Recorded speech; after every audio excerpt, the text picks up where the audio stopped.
నమస్తే, welcome to hit TV. నేను మౌనిక.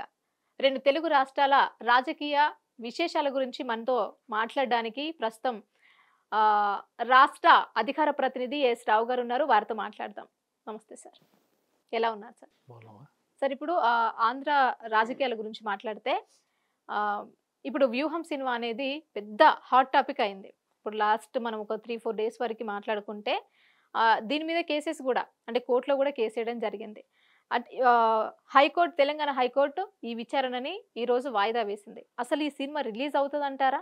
ఒకవేళ రిలీజ్ అయితే ఆంధ్రాలో ఇప్పుడు చంద్రబాబు గారికి ఏదైనా ఎఫెక్ట్ అయ్యే ఛాన్స్ ఉందంటారా? ఫస్ట్ ఆఫ్ ఆల్ ఒక విషయం, ఆర్జీవి లాంటి ఒక వింత మనిషి అతను. ఒక మనిషిగా ఉండి జంతు ప్రవర్తితో ప్రవర్తించేటువంటి వ్యక్తి. చంద్రబాబు నాయుడిని డిఫేమ్ చేసేంత అవకాశం ఆయనకుందా? ఆకాశం వైపు చూసుకుంటే ఉమ్మేసి ఎవరి మీద పడుతుంది? మన మీదే పడుతుంది. ఆర్జీవి ఎంత చంద్రబాబు నాయుడు ముంగట. ఓకే, ఇప్పుడు ఈజ్ ఎ పేడ్ ఆర్టిస్ట్. ఆర్జీవికి సినిమాలు లేవు. ఆయన సినిమాలు తీసేది కూడా కంటెంట్ అంతా పోయింది. ఒకప్పుడు ఏదో తీసాడు, అయిపోయింది. కానీ ఆ తర్వాత ఈ మధ్య ఏమైపోయిందంటే ఒక సైకోలాగా మారాడు. ఎందుకంటే తెలంగాణలో ఒక సామెత ఉంటుంది, సోపత్ కా సార్ రస్తా ఖరాబ్ అంటారు. సోపత్ తోటి తవ్వనాశనం అంటారు కదా. ఆ సైకో సోపత్ బట్టి ఈడు కూడా సైకో అయిపోయాడు. ఓకే. అక్కడ సైకో ముఖ్యమంత్రి ఉన్నాడు. ఆ సైకో ముఖ్యమంత్రికి పొగుడుతూ సైకో ముఖ్యమంత్రికి ఫేవర్ కావడానికి ఈయన కూడా సైకో యాక్టివిటీస్ చేశాడు. ఎప్పుడు ఎన్నికలు వచ్చినా చంద్రబాబు నాయుడు గారి పైన ఏదో విధంగా నెగటివ్గా పిక్చర్స్ తీయడము, లేని పోని అన్నీ కల్పించుకొని వాళ్ళని ఒక డిఫేమ్ చేసే ఒక ప్రయత్నం చేస్తూ ఉంటాడు. కాకపోతే ఈరోజు ప్రజలకు అదంతా ఇంపార్టెన్స్ కాదు. ప్రజలకు ఏం కావాలి? వాళ్ళకు వైద్యం, విద్య, వాళ్ళ యొక్క ప్రాణాలు, మానాలకు శాంతి భద్రతలు, వాళ్ళ ఆస్తులకు రక్షణ కావాలి. అది అక్కడ ఉందా? సర్వనాశనం అయిపోయింది, అధోగతి పట్టింది గత 5 సంవత్సరాల నుంచి. అది ప్రజలు గమనిస్తున్నారు. ఓకే. దాని నుంచి ఇప్పుడు చంద్రబాబు నాయుడు గారికి వస్తున్నటువంటి ప్రజాదరణ చూసి, చంద్రబాబు నాయుడు గారు ఎక్కడ సభలు పెట్టినా లక్షల కొద్ది ప్రజలు వస్తున్నారు, అభిమానులు వస్తున్నారు, కార్యకర్తలు వస్తున్నారు. దాంతో జనసేన కూడా మాతో తోడైంది, పవన్ కళ్యాణ్ అభిమానులు కూడా వస్తున్నారు. ఈరోజు చంద్రబాబు నాయుడు గారు వచ్చి ముఖ్యమంత్రి కావాలని చెప్పేసి కేవలం తెలుగుదేశం, జనసేన అభిమానులు, కార్యకర్తలు కాకుండా వైఎస్ఆర్సీపీ కార్యకర్తలు కోరుకుంటున్నారు. ఎందుకంటే రేపు భవిష్యత్తులో వాళ్ళ రాజకీయంలో వాళ్ళు ఏం ఎదగలేకపోతారు. ఆ విధంగా ఉంది. రేపు రానున్న 3 నెలల తర్వాత వైఎస్ఆర్సీపీ అక్కడ కనుమరుగైపోయే పరిస్థితి ఉంది ఈరోజు. దీని నుంచి ప్రజలని ఆకర్షితులు చేసి ప్రజల యొక్క అటెన్షన్ డైవర్ట్ చేద్దామని చెప్పేసి ఇలాంటి ఒక వింత మనుషులు చేసే ఒక ప్రయత్నం అది. ఇప్పుడు ఆర్జీవి లాంటి భాష మేము కూడా మాట్లాడవచ్చు. మాకు మా సంస్కారం అడ్డొస్తుంది కాబట్టి మేము మాట్లాడలేము. ఎందుకంటే తెలుగుదేశం పార్టీ అంటే ఒక క్రమశిక్షణకు మారిపోయారు. We follow the strict discipline. మా నాయకుడు కానీ మా కింది వరకు పనిచేసే కార్యకర్తలు కూడా ఒక కట్టుదిట్టమైనటువంటి ఒక డిసిప్లిన్తో పనిచేసే కార్యకర్తలు. ఈ పార్టీకి ఆ పేరు ఉంది. 45 సంవత్సరాల నుంచి ఈ పార్టీ నడుస్తుంది. ఇలాంటి పార్టీ ఒక ఆర్జీవి లాంటి ఒక పిక్చర్ తీస్తే ఉనికి పడేంత ఇది లేదు. కాకపోతే it is our responsibility. If somebody trying to defame our leader, it our responsibility to respond. So మా పార్టీ తరఫున మేము రెస్పాండ్ అయ్యాము. వాళ్ళలాగా రోడ్డుకొక్కి వీధి రౌడీలాగా ఇష్టం వచ్చినట్టు ట్విట్టర్లు పెట్టి ఇష్టం ఉన్నట్టు భాష మేము మాట్లాడడం మాకు రాదు. మేము న్యాయస్థానం నమ్ముతున్నాం. ప్రజాస్వామ్యంలో ఒక ప్రజాస్వామ్యబద్ధంగా ఒక డెమోక్రటిక్ సిస్టమ్ ప్రకారంగా ఒక డెమోక్రటికల్గా మేము ఒక పొలిటికల్ పార్టీ నడిపిస్తున్నాం. ఆ పొలిటికల్ పార్టీ నాయకులుగా, ఆ పొలిటికల్ పార్టీ లీడర్స్గా on behalf of our Telugu Desam party we approach the court. న్యాయస్థానం అప్రోచ్ అయ్యాం. న్యాయస్థానం పరిశీలిస్తుంది. మాకు అనుకోని తీర్పు కూడా ఇస్తూ ఉంది కదా, చూస్తున్నారు కదా. అది విడుదలయ్యే సమస్యనే లేదు. ఎందుకంటే ఒక నియమాలు అనేది ఉంటుంది. ఎన్నికల కమిషన్కు ఒక నియమాలు ఉంటుంది. ఏ యొక్క విషయమైనా కానీ మీరు రోడ్ల మీద చూడండి, కొన్ని విగ్రహాలు స్థానికంగా ఉండే ఓటర్లకు ప్రభావితం చేసే అవకాశం ఉంటుంది. కాబట్టి నోటిఫికేషన్ రాగానే ఆ విగ్రహాలకు బట్టతో చుట్టేయడం జరుగుతుంది. విగ్రహాలనే బట్టతో చుట్టేస్తారు. ఎందుకంటే ఆ విగ్రహం వల్ల ఓటర్ని ప్రభావితం చేసే అవకాశం ఉంటుంది కాబట్టి కట్టేస్తారు. ఇలాంటి పిచ్చి కుక్కలు కూసే కూతలకు కోట ఎట్లా అడ్డు కట్టేయదండి? ఖచ్చితంగా అది విడుదలయ్యే సమస్య లేదు. దాన్ని ఆపేస్తారు ఖచ్చితంగా. ఎన్నికలు అయిన తర్వాత వేసుకోమని చెప్పండి చూద్దాం. అంటే మా కుటుంబాన్ని కించపరిచే విధంగా ఈ మూవీ ఉంది కాబట్టి కోర్టుకెళ్ళడం జరిగింది అంటున్నారు. ఒకవేళ రిలీజ్ అయితే నిజంగా ఏదైనా ప్రభావం ఉందనుకుంటున్నారా చంద్రబాబు గారి మీద? ఇప్పుడు ఎవరన్నా డైరెక్టర్ కానీ ప్రొడ్యూసర్ కానీ ఒక పిక్చర్ విడుదల చేస్తే ఒక ట్రైలర్ పోస్టర్స్ విడుదల చేస్తారు. పోస్టర్స్ అందులో నటించినటువంటి వ్యక్తులది పోస్టర్స్ వేసి విడుదల చేస్తారు. జంతువులకు మనుషుల ముఖాలు తగిలిచ్చి నువ్వు పోస్టర్లు విడుదల చేస్తే అది నీ పైశాచికానికి మారుపేరు కాదు. అది నీకు సాడిజం, నీ యొక్క సైకో ప్రవర్తనకు నిదర్శనం. అది నేను ఎట్లా నమ్ముతారు ప్రజలు? అలాంటి పిక్చర్ని, అలాంటి యొక్క ట్రైలర్లను కానీ అలాంటి దానికి ప్రజలు ఏ విధంగా యాక్సెప్ట్ చేస్తారనుకుంటారు? ఇట్ ఈస్ నార్త్ ఇండియా కాదు. నార్త్ ఇండియాలో కొన్నిసార్లు కొన్ని వల్గరిజం యాక్సెప్ట్ చేస్తవచ్చు కాబట్టి, కానీ ఇక్కడ సౌత్ ఇండియాలో ఒక కట్టుబొట్టు, ఒక ఆచారం అనేది చాలా ఉంది కాబట్టి ఇష్టం వచ్చినట్టు ఇష్టం ఉన్న పిక్చర్ తీస్తే ఎవరిది నడవదు, ప్రజలు కూడా యాక్సెప్ట్ చేయరు. ఈ యొక్క సినీ రంగం కూడా, ఈ ప్రొడ్యూసర్స్ కౌన్సిల్ కూడా ఈ యొక్క ఈ నియమాలు పాటించాల్సిన అవసరం కూడా ఉంటుంది. ముఖ్యంగా సెన్సార్ బోర్డు మన ఉన్నటువంటి ప్రజానికం ఏ విధంగా యాక్సెప్ట్ చేస్తారు? మన ఈ యొక్క తీర్చినటువంటి పిక్చర్స్ అంటే సమాజంని చైతన్యపరచడానికి ఒక పిక్చర్స్ తీయాలి, ఒక సదుద్దేశంతో. సమాజాన్ని భ్రష్టు పట్టించి నీ ఒకరి మీద ఒకరు ఎలా బురద చల్లాలో, ఒకరిని ఎలా కించపరచడము, how it is easy to insult some other persons అనేది ఒక పిక్చర్ల ద్వారా, ఒక సినిమా ద్వారా మీరు చూపిస్తే అది ప్రజల్లో ఒక వైరస్ లాగా వ్యాపిస్తుంది. గతంలో అమితాబ్ బచ్చన్ పిక్చర్లో ఒక డైమండ్ దొంగతనం చేశాడు. పిక్చర్ని 20-30 సార్లు చూసి ఓ దొంగ సేమ్ అదే డైమండ్ సేమ్ అలాగే దొంగతనం చేశాడు. అంటే ఏమవుతుందంటే ఈ యొక్క సినిమాల ప్రభావము ప్రజానీకం పైన పడుతుంది. ఇండైరెక్ట్గా, పరోక్షంగా you are spoiling the society. ఈ యొక్క సమాజాన్ని నువ్వు భ్రష్టు పట్టించే అవకాశం కానీ అధికారం కానీ నీకు ఎవరు ఇవ్వలేదు, నీకు లేదు కూడా. It is a crime also. ఈ న్యాయస్థానానికి మేము మా వాదన వినిపిస్తున్నాం కూడా. ఖచ్చితంగా ప్రజలు కూడా ప్రతిఘటిస్తారు ఇలాంటి యొక్క పిక్చర్ల గురించి. భవిష్యత్తులో ఎవరు తీసినా కానీ ఇదొక ఎగ్జాంపుల్గా కావాలి. ఎందుకంటే పిక్చర్స్ అనేది ప్రజల్లో చైతన్యపరచాలి. ప్రజల్లో జరుగుతున్నటువంటి, సమాజంలో జరుగుతున్న అరాచకాన్ని బయటెత్తి చూపిస్తే ప్రజలు చూస్తారు. అరే ఇది అరాచకము, ఇది మంచి, ఇది చెడు అనేది ఒక ఏమంటారు ఇన్ఫర్మేషన్ లాగా వెళ్ళాలి. అదే కాకుండా ఈ డిస్ట్రక్టివ్గా మొత్తము ఏ విధంగా అంటే వీళ్ళు వాళ్ళని కించపరచడం, వాళ్ళు వీళ్ళకి కించపరచడం అంటే అది ఒక సైకోయిజంని క్రియేట్ చేస్తుంది అక్కడ.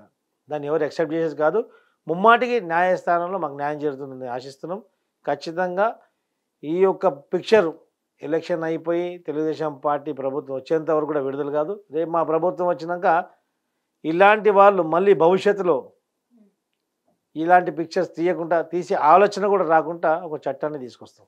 సరే, ఇంకొకటి ఏంటంటే కొంతమంది నుంచి వస్తున్న టాక్ ఏంటంటే వీళ్ళు అంటే జగన్ గారిని ఎంత ఇబ్బంది పెట్టారో ఆ మూవీలో ఉంది కాబట్టి, అంటే ఇప్పుడు చంద్రబాబు గారి మీద ఈ మూవీ రిలీజ్ అయితే కొంచెం ఆ పాజిటివ్నెస్ అనేది పోతుంది అనుకొని ఈ సినిమాని వాయిదా వేస్తున్నారు, వీళ్ళు కావాలని కోర్టుకు వెళ్తున్నారు అని అంటున్నారు. ఇది ఎంతవరకు నిజమంటారు? ఆ యూజ్లెస్ ఫెలోకి ఫస్ట్ తెలవాలా. చంద్రబాబు నాయుడు గారు ఒక ప్రజాస్వామ్యంగా పరిపాలించాడు 5 సంవత్సరాలు. ఏడరపై నీకు ఇబ్బంది పెట్టింది? చంద్రబాబు నాయుడు గారు ఈరోజు ప్రతిపక్ష నాయకుడిగా ప్రజల్లోకి వెళ్ళడం ప్రతిపక్ష నాయకుడి యొక్క హక్కు, ఆయనకు ఉన్నటువంటి అధికారం. ప్రజల్ని కలవడానికి ప్రతిపక్ష నాయకుడిని అడుగడుగున అడ్డుకుంటున్నావు కదా. చంద్రబాబు నాయుడు గారిని కానివ్వండి, లోకేష్ గారిని కానీ ప్రజల్లోకి వెళ్ళడానికి అడ్డుకుంటున్నావు. నువ్వు ప్రజాస్వామ్యాన్ని కూని చేస్తున్నావు. అదే గత 5 సంవత్సరాల ముందు చంద్రబాబు నాయుడు గారు ముఖ్యమంత్రిగా ఉండే అనునిత్యం ఒక భవ్యమైనటువంటి రాజధాని నిర్మాణం చేద్దామని చెప్పేసి ఆ రాజధాని రూపకల్పనలో అడ్మినిస్ట్రేటివ్ వర్క్లో ఆయన బిజీగా ఉండే. అయినప్పటికీ కూడా నువ్వు ప్రతిపక్షంగా, నా ప్రతిపక్ష నాయకుడిగా ఉండి నువ్వు ప్రజలను కలవడానికి వెళ్తున్న పాదయాత్రలు చేస్తే నీకు పాదయాత్రలకు పర్మిషన్ ఇవ్వలేదా? ఇంకా సెక్యూరిటీ కల్పించి నీకు పాదయాత్ర పర్మిషన్ ఇచ్చారు. అదే అవకాశంగా తీసుకున్నావు. ఆ రోజు పర్మిషన్ ఇవ్వకుంటే నువ్వు గల్లీ గల్లీ తిరిగి ముద్దులు పెట్టి ప్లీజ్ ప్లీజ్ అన్ని ఓటులు అడ్డుకునేవాడుగా. నువ్వు ఈరోజు ముఖ్యమంత్రి అయ్యేగాడుగా. ఒక విధంగా మా స్వయంకృత అపరాధం కూడా అనుకోవచ్చు. ఇప్పుడు చంద్రబాబు నాయుడు గారు ఇబ్బంది పెట్టాలంటే ఆ రోజు నేను తొక్కేస్తుండే. ఏ విధంగా జైలు నుంచి బయటకు వచ్చావు అదే విధంగా జైల్లోకి వెళ్ళిపోతుండే. మరి ప్రతిపక్ష నాయకుడికి ఉన్నటువంటి స్వేచ్ఛ అది ఉండాలి ఖచ్చితంగా. ప్రతిపక్షం వాయిస్ కూడా ఇంపార్టెంట్. ప్రతిపక్షం యొక్క సూచన సలహాలు అధికార పక్షానికి అవసరము, దాన్ని కూడా మేము స్వీకరిస్తామని చెప్పేసి ప్రజాస్వామ్యంగా పరిపాలించారు. ప్రజాస్వామ్యాన్ని అపహాస్యం చేసి నువ్వు, ప్రజల దొమ్ముని కొల్లగొట్టింది నువ్వు, ప్రజాధనాన్ని దోసుకుంది నువ్వు. ఇప్పుడు దొంగకు పోలీసు చూస్తే ఏమవుతుంది? ఈర్ష్య పుడుతుంది.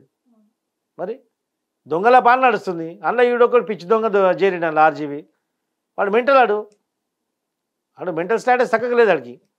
అప్పుడు ఎప్పుడేం మాట్లాడతాడు, ఆ డ్రెస్ కోడ్ ఏంది, అనేకమైనటువంటి పబ్బులలో కూడా ఇష్టమున్న బూతు పురాణాలు మాట్లాడడము, అమ్మాయిలతో ఇష్టం వచ్చినట్టు పిక్చర్స్, వీడియోస్, రీల్స్ బయట పెట్టడం, అది ఎంతవరకు సబబు? ఒక 4-5 అమ్మాయిలతోటి ఒకడు ఉండి ఆ అమ్మాయిలను ఇష్టం వచ్చినట్టు ఒక అమ్మాయిని ఒక ఆట వస్తువులాగా భావించి నువ్వు రీల్స్ చేసి నువ్వు సోషల్ మీడియాలో పబ్లిష్ చేస్తున్నప్పుడు అలాంటి వాడికి ఒక సమాజం గురించి పిక్చర్ తీసే అధికారం ఉందా? వాడు ఒక రోగాడు, వాడు యూజ్లెస్ ఫెలో, వాడి గురించి మాట్లాడమే తప్పు. అలాంటి వాడి గురించి ప్రస్తావన తప్పు. అసలు వాడికి చెల్లికి, తల్లికి, భార్యకి తేడా తెలియని నా కొడుకు వాడు. అలాంటి వ్యక్తి ఆ డైరెక్టర్ కౌన్సిల్, ఆ ఫిలిం ఛాంబర్ అసోసియేషన్ కూడా వాడిని బహిష్కరించాలి. అసలు వాడిని పిక్చర్ తీయకుండా, వాడి పిక్చర్లో యాక్ట్ చేసే యాక్టర్లందరూ కూడా, మీ ఇంట్లో కూడా చెల్లెళ్ళు, తల్లుళ్ళు, ఆడవాళ్ళు ఉన్నారు, వాళ్ళ గౌరవాన్ని కాపాడాలంటే కూడా మళ్ళొకసారి ఈ ఆర్జీవీ పిక్చర్లో ఎవడు యాక్టింగ్ చేయకూడదు. టెక్నికల్ పర్సన్స్ కూడా వాడికి పనిచేయొద్దు. అసలు మీలోగా మనస్తత్వం, మనసాక్షి మీలో ఉంటే, మానవత్వం మీలో ఉంటే, ఇక మానవత్వం లేని వాళ్ళు అందరూ పనిచేస్తే మనం దానికి ఎవరేం చేయలేదు. సరే, ఇంకొకటి వైసీపీ ప్రభుత్వం ఏం చెప్తుందంటే, మేము ఎన్ని హామీలు అయితే ఇచ్చామో అవన్నీ నెరవేర్చాము, 99% మేము అన్ని హామీలు నెరవేర్చాము, 1% తప్ప, ఇప్పుడు మాకు అవకాశం ఇస్తే మహిళలకి ఫ్రీ బస్సులు ఇస్తాము అని అంటున్నారు. సో నిజంగానే అంత అభివృద్ధి జరిగిందంటారా? మీరు ఆంధ్రప్రదేశ్ ఎన్ని రోజుల కింద వెళ్ళారు? మీరు?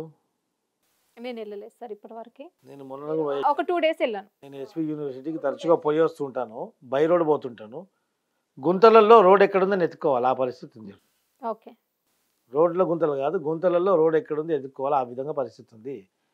ఇంకొకటి, ₹1,00,000 నుంచి ₹2,00,000 టెండర్ కాంట్రాక్టర్లు పనులు చేసినాక 1,00,000, 2,00,000 కూడా వాళ్ళకి బిల్లులు రావాలంటే తిరిగి చెప్పులు అరిగిపోతున్నాయి. వాళ్ళు కోర్టును ఆశ్రయించి కోర్టులో కేసు ఫైల్ చేసి కోర్టు మూటకాయలు వేస్తేనే వాళ్ళకు బిల్స్ ఇస్తున్నారు. లేదా ఆ యొక్క టెండర్లో ఈ యొక్క వైసీపీ కుక్కలకు, వైసీపీ ఎమ్మెల్యేలకు, మంత్రులకు భాగస్వామ్యం ఉండి కమిషన్లు ఉంటే వాళ్ళకు బిల్లు శాంక్షన్ అవుతుంది. స్వచ్ఛందంగా బిజినెస్ వ్యాపారం చేసుకోవాలని చెప్పేసి బయట నుంచి అప్పులు తీసుకొచ్చి కాంట్రాక్టర్లు పనులు చేసుకుంటే ఈరోజు వాళ్ళకు డబ్బులు వస్తలేవు. గత 4 సంవత్సరాల నుంచి బిల్స్ లేవు. కోర్టుకు వెళ్తే బిల్స్ వస్తున్నాయి. 10-20 లక్షల బిల్స్ కూడా కోర్టుకు వెళ్ళేదాకా బిల్స్ రావట్లేదు. కోర్టుకు వెళ్ళిన తర్వాత ఆపి బిల్స్ ఇస్తున్నారు. అది అభివృద్ధి. ఒకప్పుడు మనము కూలీలు, వ్యవసాయ కూలీలు, మామూలు కూలీలు వలసపోయేది ఇతర రాష్ట్రాలకు, ఇతర నగరాలకు. ఈరోజు గత 5 సంవత్సరాల నుంచి ఆంధ్రప్రదేశ్లో ఏం జరుగుతుంది? వ్యాపార సముదాయం వలసపోయింది, బిజినెస్ కమ్యూనిటీ అక్కడ మైగ్రేట్ అయిపోయింది బయటికి, వేరే దేశాలకు, వేరే రాష్ట్రాలకు. అక్కడ ఏముంది? అభివృద్ధి అనేది శూన్యమైపోయింది. దేశవ్యాప్తంగా ఒక రాజధాని లేని ఒక రాష్ట్రం ఏంటంటే ఆంధ్రప్రదేశ్. ఒక భవ్యమైనటువంటి రాజధాని రూపకల్పన చేసి 2 సార్లు ఆంధ్రప్రదేశ్ ప్రజలు రాజధాని విషయంలో మోసపోయారు. భవిష్యత్తులో మళ్ళీ ఇలాంటిది జరగవద్దని చెప్పేసి ఒక విజనరీ లీడర్ చంద్రబాబు నాయుడు గారు ఒక భవిష్యత్తుకు ఆలోచించి రాష్ట్ర దేశ ప్రజల ప్రయోజనాల దృష్ట్యా ఆయన ఒక భవ్యమైన రాజధాని రూపకల్పన చేశారు. ఆ ఆచరణ సాధ్యమయ్యే లోపలే ఈ యొక్క సైకో గద్దెకెక్కాడు. ఏం చేశాడు మరి? 3 రాజధానులని 3 ముక్కల్లాగా చెల్లాచెదరం చేశాడు. ఒక రాజధాని ఉందా? ఏది గతి లేదు. ఇవి నాశనం అవుతుంది. ఎక్కడ? మొత్తం రావణ కాష్టంలాగా ఆంధ్రప్రదేశ్ తయారైంది. అభివృద్ధి ఎక్కడుంది?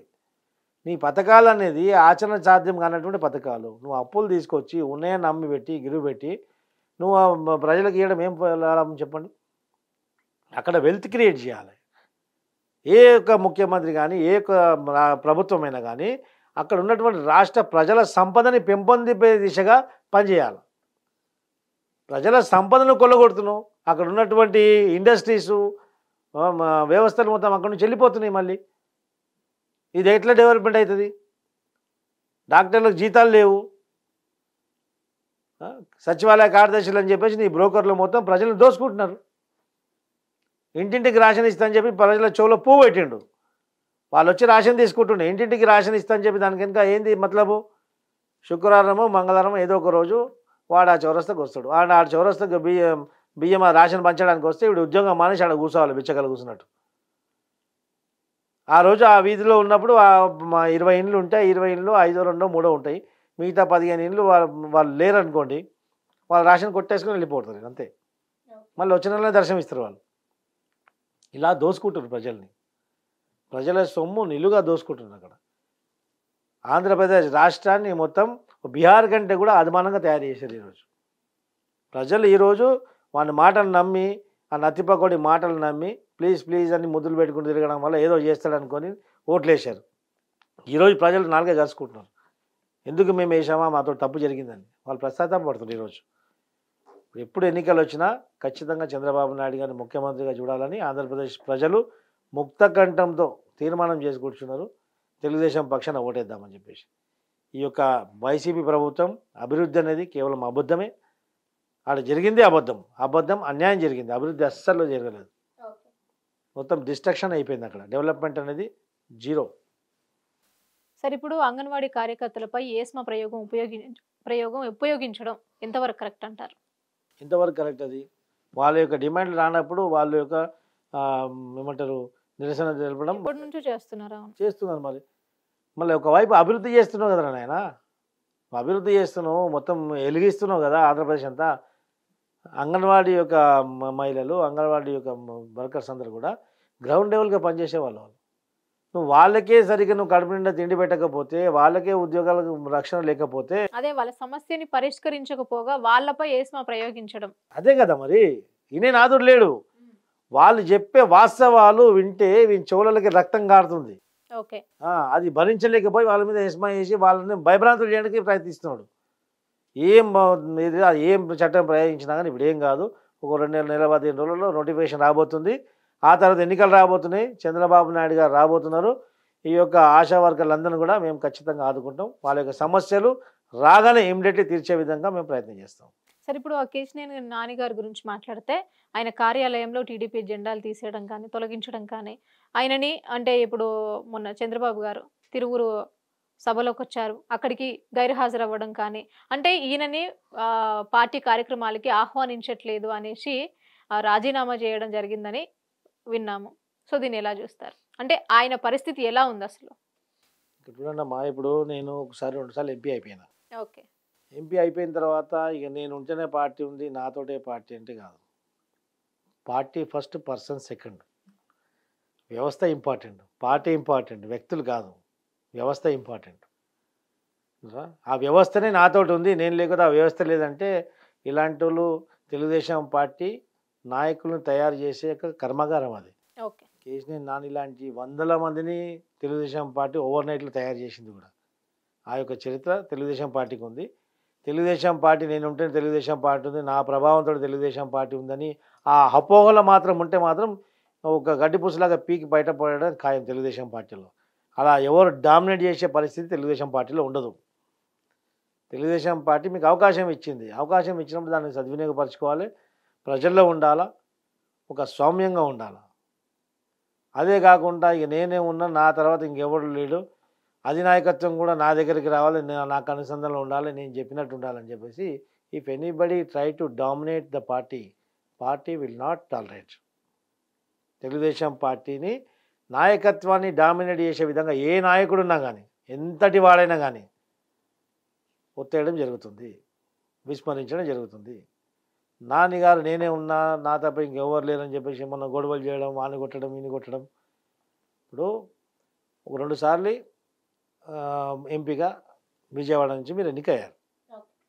ఒక తెలుగుదేశం పార్టీలో ఒక సిస్టమ్ ఉంటుంది. మీకు ఒక టికెట్ మళ్ళీ నెక్స్ట్ ఇవ్వాలంటే మీరు గతంలో చేసినటువంటి కార్యక్రమాలు, గ్రౌండ్ రిపోర్టు, ఒక secret survey, intelligence report, plus ఇవన్నీ ఉంటాయి. స్క్రీనింగ్ కమిటీ ఉంటుంది, ఆ స్క్రీనింగ్ కమిటీ డిసైడ్ అవుతుంది. అవన్నీ డిసైడ్ అయిన తర్వాత దాంట్లో ఈయనకు ఎక్కడెక్కడ ప్రిఫరెన్స్ ఉందో దాన్ని బట్టి చూస్తారు. ఈయనకు నెగటివ్ ఉంది కాబట్టి వేరే వాళ్ళకి అవకాశం ఇస్తారు. ఎందుకంటే ఒకరే నాయకులు కావకూడదు కదా. ఇప్పుడు ఆయన తర్వాత వేరే వాళ్ళు పనిచేస్తున్న వాళ్ళకు కూడా అవకాశం రావాలి కదా. ఒక వ్యక్తికి మీరు ఒక ఎంపీగా ఎమ్మెల్యేగా అవకాశం ఇస్తే ఆ వ్యక్తి బతుకున్నంత వరకు వేరే వ్యక్తి మళ్ళీ ఎమ్మెల్యే కాకూడదు అనేది ఏమైనా ఉందా అక్కడ? లేదు కదా. అక్కడ పరిస్థితులు బట్టి ప్రజల యొక్క మనోభావాలు అవన్నీ దృష్టిలో పెట్టుకొని అనేక ఈక్వేషన్స్ ఉంటాయి దానికి. ఒక టికెట్ సెలెక్ట్ చేయాలంటే స్క్రీనింగ్ కమిటీ వాళ్ళు అవన్నీ పరిగణన తీసుకొని నానికి కొంచెం నెగిటివ్ ఉంది, సముచిత స్థానం ఇస్తాము. ఆ తర్వాత వేరే వాళ్ళకి ఇంపార్టెన్స్ ఇచ్చారు. ఇంపార్టెన్స్ ఇవ్వకముందే, ఇంకా డిక్లేర్ చేయకముందే వీళ్ళే ఏదో ఊహించుకొని మాకు కాదు ఆయనకు టికెట్ ఇస్తాడని ఊహించుకొని వీళ్ళు వాళ్ళ మీద దాడి చేసి వాళ్ళు వీళ్ళ మీద దాడి చేసి లేని అరాచకం సృష్టించితే ఎవరికి నష్టం? ఆయనకే నష్టం. ఓకే. ఇప్పుడు తెలుగుదేశం అధినాయకత్వం ఆయన పొమ్మని చెప్పలేదు. ఇప్పుడు ఈయనకంటే హూ ఇస్ ద బెటర్ అనేది పరిశీలిస్తారు. పొమ్మన లేక పొగబెట్టినట్టుగా మమ్మల్ని పార్టీ కార్యక్రమాలకి పిలవకపోవడం కానీ వాళ్ళు ఊహించుకుంటే దానికి ఎవరైనా చేయలేడు. ఓకే. ఇప్పుడు 2 సార్లు ఎంపీ అయ్యావు, నువ్వురా సార్తో వచ్చి బాబు గారితో మాట్లాడాలా. సరే వాట్ ఈస్ మా ప్రాబ్లం ఏంది, what is the problem with me, అతడు ఏం తప్పు జరిగింది తెలుసుకోవాలి కదా. నా మీద సపోజ్ నీ మీద నెగిటివ్ ఉంది, నా మీద ఏం నెగిటివ్ ఉంది సార్, అది నువ్వు ఏమన్నా కరెక్ట్ చేసుకోగలుగుతారా లేదా, కరెక్ట్ చేసుకున్న టైం ఉందా లేదా, అది ప్లస్ అండ్ మైనస్ అనేది ఇంటర్నల్గా డిస్కస్ చేస్తే జరుగుతుంది. ఒక వ్యక్తికి సెకండ్ పర్సన్కి మీరు ప్రాధాన్యత ఇచ్చినంత మాత్రాన మీరు పోయి ఆయన మీద దాడి చేయడము, మీరంతలో మీరే ఊహించుకోవడము, మమ్మల్ని కాదు వాళ్ళకి టికెట్ ఇస్తున్నారు వీళ్ళే డిసైడ్ అయిపోతే ఎట్లా? తెలుగుదేశం పార్టీ ఎవరికి టికెట్ డిక్లేర్ చేయలేదు కదా, ఇంకా డిక్లేరే చేయలేదు. చేయకముందే మీరే ఊహించుకొని మీరే భావోద్రేకానికి గురైపోయి మీరే అంతా ప్రజల ముందు అవమానం పడి మీరే జెండాలు పీకేసి ఎవరికి నష్టం అండి? వ్యవస్థ ఒక వ్యక్తితో నడవదు. ఇలాంటి వందలాది కార్యకర్తలు వందలాది నాయకులు తెలుగుదేశం పార్టీలో ఉన్నారు. ఒకరు పోతే 10 మంది పుట్టుకొస్తారు. అంతేగాని యాజ్ ఆన్ టుడే మా పార్టీలో ఉన్నంత వరకు you will respect each and every leader, every party worker. ప్రతి ఒక్క పార్టీ వర్కర్ని నాయకుడిని మేము గౌరవిస్తాం మా పార్టీలో ఉన్నంత వరకు. ఓకే. మా పార్టీ లైన్ దాటి వెళ్ళిపోయి మా పార్టీ జెండాలు వీకేసి మా పార్టీకి సంబంధం లేదని చెప్పి రాజీనామా బయటికి పోయిన తర్వాత మేము పట్టించుకోము అలాంటి వాళ్ళతో మేము మాట్లాడడం వాళ్ళ గురించి ప్రస్తావన కూడా తీసుకురాం. పార్టీలో ఉన్నంత వరకు మా లీడరే, పార్టీకి పోయిన తర్వాత మాకు సంబంధం లేదు. ఓకే. అంటే తండ్రి బాటలోనే కూతురు కూడా వెళ్ళనున్నారా? ఇప్పుడు శ్వేత గారు కూడా రాజీనామా చేశారు. ఇప్పుడు రాజీనామా చేస్తే వాళ్ళ ఇష్టం, మేము ఏం చేస్తాం? బుజ్జగించే అవసరం మాకు లేదు. నువ్వు అహంకారంతో నువ్వు రాజీనామా చేస్తే అధిష్టానాన్ని నువ్వు ఏమంటారు వంగేయాలని చెప్పేసి అధిష్టానాన్ని నువ్వు ఉంచాలని చెప్పేసి నువ్వు చేస్తే కాదు కదా. పార్టీ దిగిరాదు నీ గురించి, నువ్వు పార్టీ దగ్గర దిగిపోవాలా, నీ తప్పు తెలుసుకోవాలా, నీ తప్పు అని తేలితే నువ్వు అపాలజీ చెప్పాలా, అది కరెక్ట్ చేసుకోగలిగితే కరెక్ట్ చేసుకోవాలా, లేకుంటే పార్టీని యాక్సెప్ట్ చేయాలా. తర్వాత నీ దగ్గర జరిగినటువంటి లోపాలు సరిదిద్దుకొని భవిష్యత్తులో మన ఇంకో అధికారం ఇంకో స్థానం నీకు దొరుకుతుంది, ఖచ్చితంగా అవకాశాలు దొరుకుతాయి. కాబట్టి నువ్వు పార్టీకి పనిచేస్తే అది ఒక లీడర్గా కూడా ప్రజల్లో కూడా ఒక మంచి పేరు ఉంటుంది, పార్టీలో కూడా ఉంటుంది. నీకు అవకాశం ఇస్తేనే నీకు పార్టీ లీడర్ని, లేకుంటే నేను పార్టీ మంచిది కాదంటే నీకు 10 సంవత్సరాలు నీకు ఎంపీగా నేను పార్టీ నిన్ను మోసింది, అప్పుడు నీకు పార్టీ మంచిదే. ఇప్పుడు నీ యొక్క నెగటివిటీ గురించే కదా నీకు టికెట్ వేరే వానికి ప్రాధాన్యత ఇచ్చింది. అది నువ్వు తెలుసుకోకుండా నేను ఇష్టం వచ్చింది చేస్తాను, నాకు ఇష్టం వచ్చింది పార్టీ వినాలంటే కుదరదు. ఓకే. అంటే ఈ రోజు ప్రెస్ మీట్ పెట్టి శ్వేత గారు ఏదైతే అన్నారో, అంటే మమ్మల్ని మర్యాదపూర్వకంగా పిలిచి ఈ టికెట్ వేరే వాళ్ళకి ఇస్తాము అని అంటే మేము సెల్ఫ్ రెస్పెక్ట్తో ఉండేవాళ్ళము, కానీ అసలు మమ్మల్ని పిలవలేదు, పట్టించుకోవట్లేదు, ఏ కార్యక్రమానికైనా కూడా మమ్మల్ని పిలవట్లేదు, మేమే అభివృద్ధి చేసుకున్నాము మా నియోజకవర్గాలలో, మాకు టీడీపీ పార్టీ నుంచి ఏమో అందలేదు అసలు, అంటే ఇంత చేసినా కూడా మేము అసలు మాకు ఒక సెల్ఫ్ రెస్పెక్ట్ ఉంటుంది కదా అనేసి శ్వేత గారు అంటున్నారు. దీనికి ఏమంటారు? టికెట్ ఇస్తలేమని చెప్పి మీకు ఎవరైనా చెప్పారా? టికెట్లు ఎవరికి ఇస్తామని ప్రకటించలేదు, మీరే ఊహించుకొని మీరే గందరగోళం చేసుకుంటున్నారు కదా. ఓకే. ఏమి ఇవ్వలేదు పార్టీ అంటే తెలుగుదేశం పార్టీ అకౌంట్ నుంచి డబ్బులు ఇస్తా మీకు డెవలప్ చేయమని. మీ యొక్క ఎంపీ కోటలు ఏం డబ్బులు వచ్చాయి? మీ యొక్క ఎంపీగా మీకు నిధులు వస్తాయి కదా మీ యొక్క నియోజకవర్గం డెవలప్ చేయడానికి. మీరు ఏం డెవలప్ చేసేయగలిగారు మీరు అది చూడండి ఫస్ట్. దానికి అది జవాబుదారీ మీకు. తెలుగుదేశం పార్టీ ఎట్లా ఇస్తారు డబ్బులు చెప్పండి? తెలుగుదేశం పార్టీ ఆ పార్టీ అకౌంట్ నుంచి డబ్బులు ఇస్తుందా? అది కాదు కదా. మాకు టికెట్ ఇస్తలేరని చెప్పేసి మాకు ముందే చెప్పాల్సిందంటే ఇప్పుడు ఎవరికి చెప్పలేదు. టికెట్ ఎవరికి అనేది ఇంకా టికెట్లే అనౌన్స్ చేయలేదు. సంక్రాంతి తర్వాత స్క్రీనింగ్ కమిటీ సమావేశం అవుతుంది. ఆ తర్వాత సీట్లు ఎన్ని సీట్లు ఎవరికి ఇవ్వాలో ఏం సంగతి అనేది జనసేన తెలుగుదేశం మధ్యలో డిసైడ్ అవుతుంది. డిసైడ్ అయిన తర్వాత మాకు వచ్చేటువంటి సీట్లన్నీ తెలుగుదేశం పోటీ చేయవలసిన సీట్లన్నీ దాని ప్రకారంగా ఎవరెవరికి ప్రాధాన్యత ఇవ్వాలి, ఎవరెవరికి ఇవ్వకూడదు, ఎవరెవరిని తర్వాత వేరే స్థానాల్లో పెట్టాలని చెప్పేసి అప్పుడు ఈ యొక్క సీట్ల ప్రస్తావన వస్తుంది. ఇప్పుడు ఎవరికి సీట్లు ఇస్తారో ఆ ప్రస్తావనే రాలేదు. మీరే ఊహించుకొని ఒక వ్యక్తికి మేము ప్రాధాన్యత ఇచ్చినంత మాత్రాన మీరు ఆయనకి టికెట్ ఇస్తారేమో అని చెప్పేసి మీరు ఊహించుకుంటే ఎట్లా? అంటే ఇప్పుడు వాళ్ళు అంటున్నారు, అంటే ఎవరికి టికెట్ ఇచ్చినా ఇవ్వకపోయినా కూడా మా నాన్నగారు ఎంపీగా పోటీ చేస్తారు, అది త్వరలోనే చెప్తాం మేము అనేసి అంటున్నారు. ఇది నువ్వు వాళ్ళ వితంతవాదానికి జవాబు మేము ఇవ్వలేము. On behalf of party we cannot give answer on such kind of questions. ఎందుకంటే వాళ్ళు ఇష్టం వచ్చినట్టు మాట్లాడే దానికి జవాబు ఇచ్చే బాధ్యత మాది కాదు. పార్టీ టికెట్ ఇచ్చినా ఇవ్వకపోయినా మేము పోటీ చేస్తా అంటే పార్టీ టికెట్ ఇస్తే మా లీడరు, పార్టీ టికెట్ ఇవ్వకపోతే మా లీడర్ కాదు కదా. పార్టీ టికెట్ ఇవ్వకపోయినా మా పార్టీలో ఉంటే then also is our leader. అయినా కానీ పార్టీ ఆదేశానికి వ్యతిరేకంగా, పార్టీ ఆదేశాలకు వ్యతిరేకంగా మేము పోయి మా ఇష్టం ఉన్న పార్టీలో లేకుండా ఇండిపెండెంట్ మేము పోటీ చేస్తా అంటే మీరు ఏట్లా పడండి, బాయిలో దుంకండి, మాకు సంబంధం లేదు. మా ఇంట్లో ఉన్నంత వరకే మా సభ్యులు, మా ఇంట్లో నుంచి బయటికి పోయినంత తర్వాత మాకు సంబంధం లేదు. అలాంటి పార్టీని భయపెడదామని చెప్పేసి ఏదో ఆలోచిస్తే మాత్రం వాళ్ళ యొక్క ఏమంటారు ఇన్కాన్ఫిడెన్స్ అది. ఓకే. అంటే ఇప్పుడు కేశినేని నాని గారి బాటలోనే గల్లా జయదేవ్ గారు కూడా నడవబోతున్నారా? అంటే ఈ మధ్య కాలంలో అసలు గుంటూరు నియోజకవర్గంలో ఎక్కువ కనిపించట్లేరు తను. కొన్ని పార్టీ కార్యక్రమాలకు కూడా హాజరవ్వట్లేరు. అంటే దీన్ని ఎలా చూడాలి? గల్లా జయదేవ్ గారికి, చంద్రబాబు నాయుడు గారికి, లోకేష్ గారికి మంచి సంబంధాలు. ఓకే. వాళ్ళ మధ్యలో ఏం లేదు, ఓన్లీ సోషల్ మీడియాలో వస్తుంటే అపోహలు మాత్రం. ఓకే. గల్లా జయదేవ్ గారు కొంచెం బిజినెస్ మ్యాన్. ఈ మధ్య కొంచెం ఆంధ్రప్రదేశ్లో ఒక ఇండస్ట్రీ తీసి తెలంగాణకు షిఫ్ట్ చేశారు. ఆ వర్క్లో కొంచెం అక్కడిక్కడ బిజీగా ఉన్నారు. పార్టీకి సంబంధించినటువంటి ఎప్పుడప్పుడు వాళ్ళు అప్డేట్లో ఉంటున్నారు. జయదేవ్ గారితో ఏమంటే ఇష్యూ లేదు. గల్లా జయదేవ్ గారు పార్టీలో ఉన్నారు. పార్టీలో ఉన్నటువంటి అగ్రనాయకత్వంతో చాలా సత్సంబంధం ఉన్నటువంటి వ్యక్తి. ఓకే. జయదేవ్ గారిది ఇష్యూ లేదు. ఇవన్నీ అపోహలు క్రియేట్ చేస్తున్నారు మాత్రం అంతే. ఇప్పటికి నాన్నగారితో ఏం ఇష్యూ లేదు. వాళ్ళు ఊహించుకొని వాళ్ళు ఉలికి పడుతుంది తప్ప అక్కడ ఏం జరిగింది ఏం లేదు ఇంకా. ఓకే.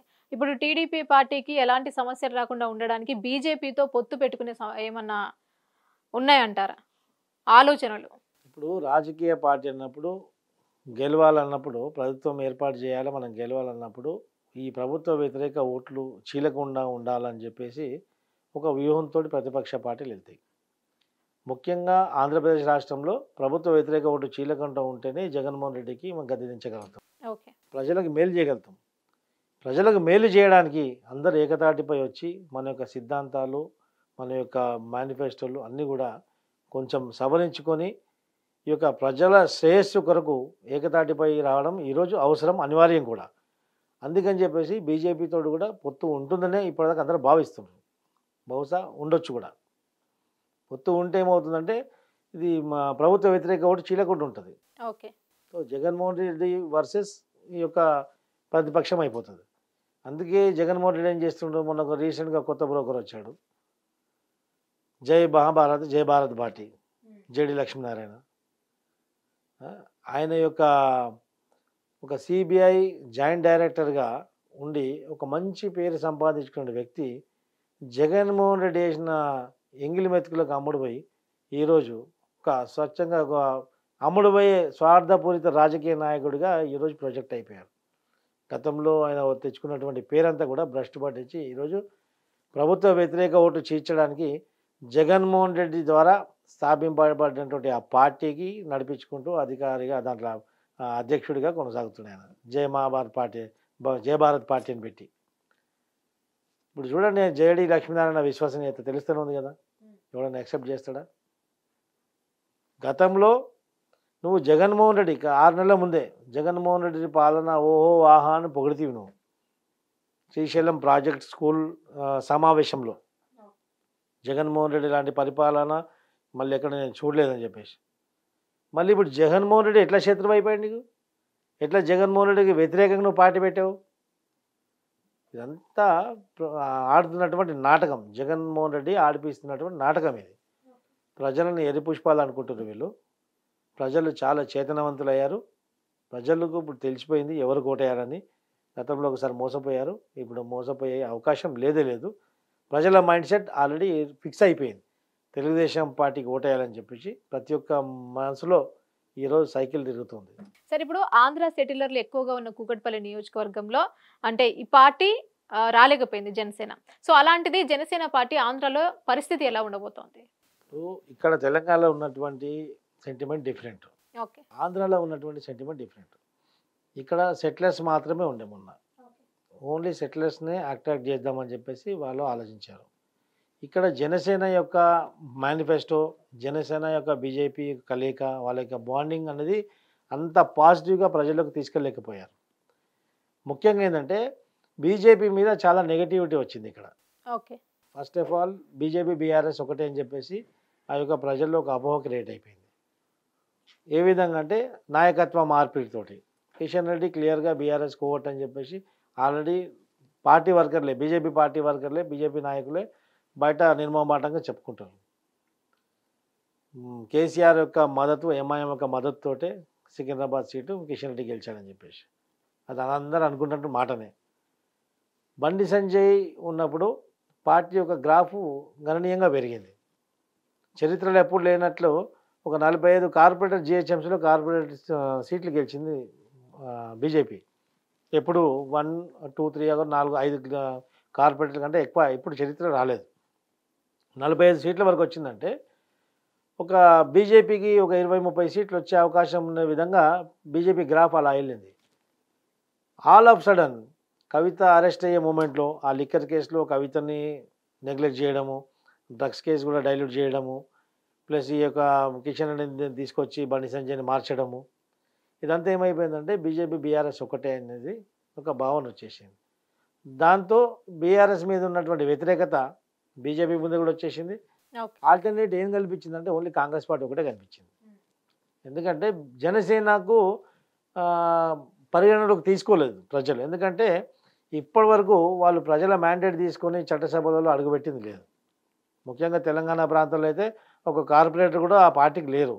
కాబట్టి వాళ్ళ పర్ఫార్మెన్స్ అనేది ఏ విధంగా ఉంది, వాళ్ళ సిద్ధాంతం ఏ విధంగా ఉంది అనేది, వాళ్ళ వర్కింగ్ స్టైల్ ఏ విధంగా ఉంటుందని ప్రజలకు తెలియదు. కాబట్టి జనసేన పెద్ద పట్టించుకోలేదు ఇక్కడ.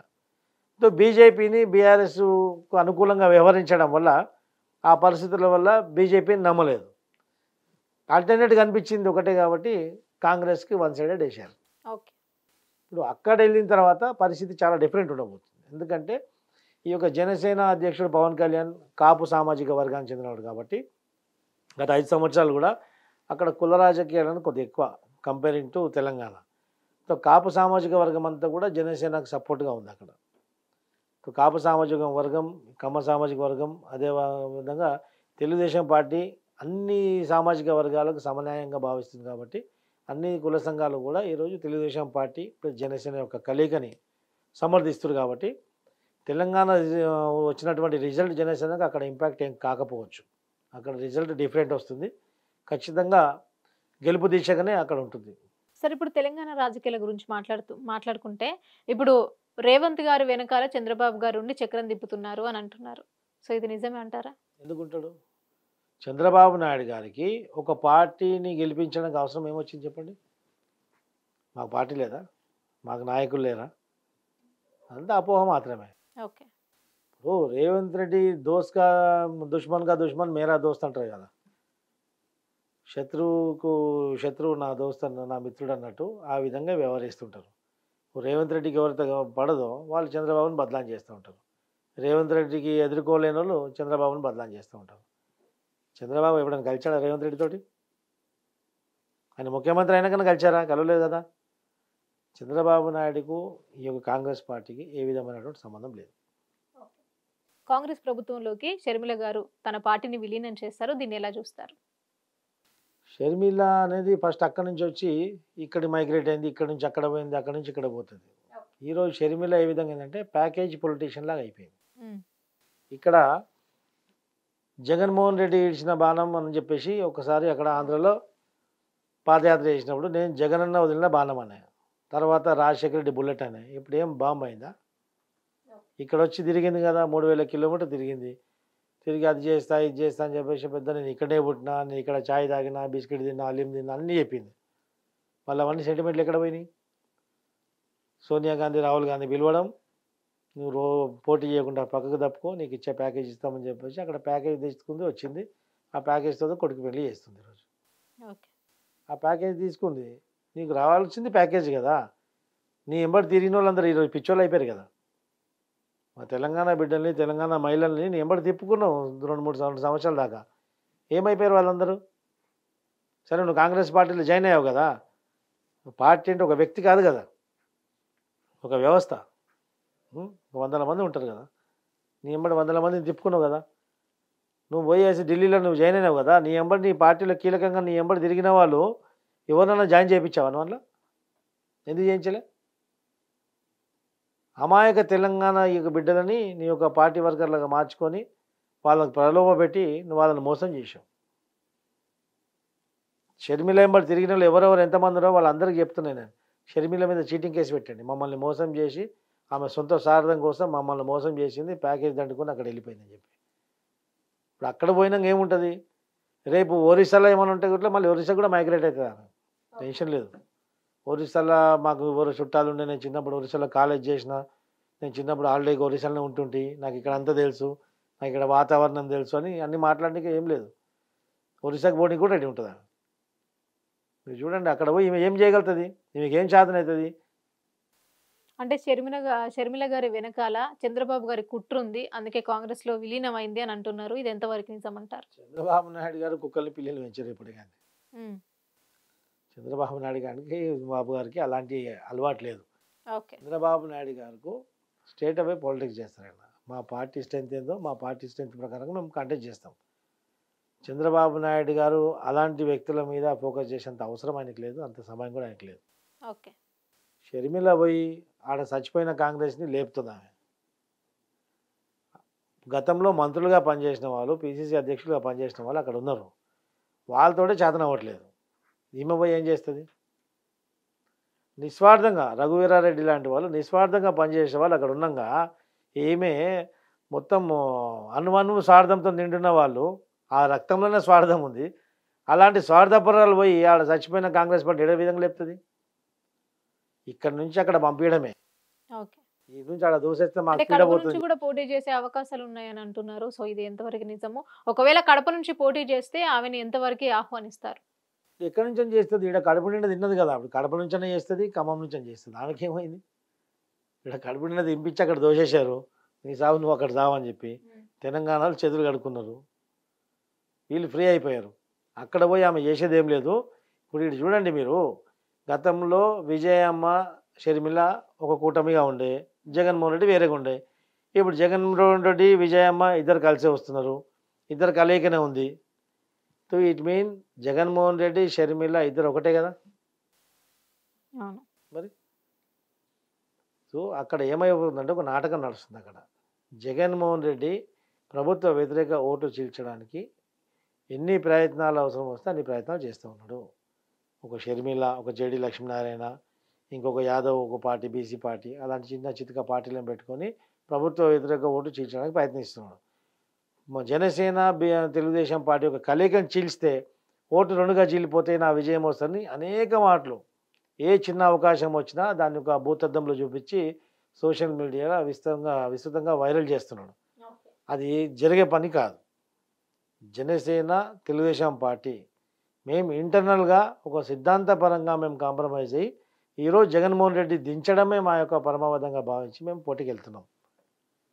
అది గెలుపు అధికారం కైవసం చేసుకోవడే ఆశతో కాదు, ప్రజలని బాగు చేయడానికి, ప్రజల యొక్క అభివృద్ధి కోరి, ప్రజల శ్రేయస్సు కోరి మేము పనిచేస్తున్నాం తప్ప ఈ యొక్క మా స్వార్థంతో కాదు. దాంట్లో జగన్మోహన్ రెడ్డి ఈ యొక్క జనసేన తెలుగుదేశం కూటమిని డిస్టర్బ్ చేసే అవకాశం కానీ సాధ్యపడే అవకాశం కూడా అసలు లేదు. ఓకే. సార్, ఇప్పుడు రేవంత్ రెడ్డి గారు సోనియా గాంధీని ఖమ్మం నుంచి పోటీ చేస్తున్నారు. సో దీన్ని ఎలా చూడాలి? అంత రాముల వారి దయ అనుకోవాలి. ఓకే. ఎందుకంటే ఇప్పుడు రేవంత్ రెడ్డి ఇక్కడ వచ్చి పోటీ చేయిస్తున్నాం, మేము తీర్మానం చేసి మా అమ్మగారిని పిలిచి మా అమ్మగారు వస్తుంది, మా అమ్మగారి పట్ల మాకు ఉన్నటువంటి అమూల్యమైన ప్రేమని అమ్మగారు ఆహ్వానించి మమ్మల్ని మన్నించి మా కోరికను మన్నిస్తారని చెప్పేసి పార్టీ చెప్తున్నారు. అంత అపోహనే. అక్కడ వాస్తవాలు ఏంటంటే యూపీలో, ఉత్తరప్రదేశ్లో సోనియా గాంధీ గెలిచే అవకాశం లేదు. ఎందుకంటే అక్కడ మొత్తం హిందుత్వ కార్డు ప్లే అవుతుంది. ఇప్పుడు అయోధ్యలో రామ జన్మభూమి, అయోధ్య టెంపుల్, రామ మందిరం ఇనాగ్రేషన్, అయోధ్య రైల్వే స్టేషన్ కానివ్వండి, మన ఎయిర్పోర్ట్ కానివ్వండి, ఒక భవ్యంగా డెవలప్ చేశారు. అదేవిధంగా ఒక ఆర్ఎస్ఎస్, విశ్వ హిందూ పరిషత్ అందరూ కలిసి రాముల వారి అక్షంతరాలు మొత్తం దేశవ్యాప్తంగా తింపారు. ఇప్పుడు ఆర్ఎస్ఎస్, విశ్వ హిందూ పరిషత్, బజరంగ దళ వీళ్ళు కార్యకర్తలు వస్తుంటే మళ్ళీ 3వ వరుసలో బీజేపీ కార్యకర్తలు కూడా వస్తారు కదా. ఒక పరోక్ష ప్రచారం అయిపోయింది ఇది. బీజేపీ కార్యకర్తలు ఎక్కడికి వస్తారు, కాంగ్రెస్ నాయకులు ఇళ్లకు కూడా వచ్చి వాళ్ళు అక్షంతరాలు వేసిపోతున్నారు. అందుకే రాముల వారి దయ అని చెప్పిన. సో రాముల వారి దయ వల్ల సోనియా గాంధీ అక్కడ తట్టుకోలేదు, సోనియా గాంధీ అక్కడ గెలిచే అవకాశం లేదు. కాబట్టి ఇప్పుడు సౌత్ ఇండియాకి వచ్చి ఇక్కడ ఏముంది, ఇప్పుడు కొత్తగా కాంగ్రెస్ ఊపు ఉంది ఖమ్మంలో. అందుకే ఒక్కరే జిల్లా నుంచి 3 మంత్రులు ఇచ్చారు. కాంగ్రెస్ ఫుల్ స్వైప్ చేసింది కాబట్టి ఖమ్మంలో ఖచ్చితంగా ఖమ్మం నుంచి కాంటాక్ట్ చేస్తే ఆమె గెలుస్తుంది అని చెప్పేసి అక్కడ నుంచి ఇక్కడ కాంటాక్ట్ చేస్తుండ్రు. రాహుల్ గాంధీ కూడా అక్కడ నుంచి కాంటాక్ట్ చేస్తే ఓడిపోయిండు, అక్కడ గెలిచే అవకాశం లేదు. కాబట్టి కేరళలో ముస్లిం లీగ్ మద్దతుతోటి కింద గెలిచాడు ఆయన. సోనియా గాంధీ కూడా అందుకే వచ్చి తెలంగాణ నుంచి పోటీ చేస్తుంది. అక్కడ గెలిచే అవకాశం సోనియా గాంధీకి లేదు. మొత్తం నార్త్ ఇండియా మొత్తం బీజేపీ స్వైప్ చేస్తుంది. కాబట్టి మొన్న జరిగినటువంటి 3 రాష్ట్రాల్లో కూడా బీజేపీ ఘన విజయం సాధించింది కదా. అక్కడ వాళ్ళకు ఏమంటారు అభద్రావత భావం ఉంది. కాబట్టి ఆ యొక్క భయంతో ఇక్కడికి వస్తుంది. కానీ ఇక్కడ ఉన్నటువంటి ఈ బిడ్డల మీద భక్తితోడు కాదు, ప్రేమతోడు కాదు. Okay, thank you sir. 2 Telugu రాష్ట్ర రాజకీయాల గురించి బాగా ఎక్స్ప్లెయిన్ చేశారు. Thank you so much.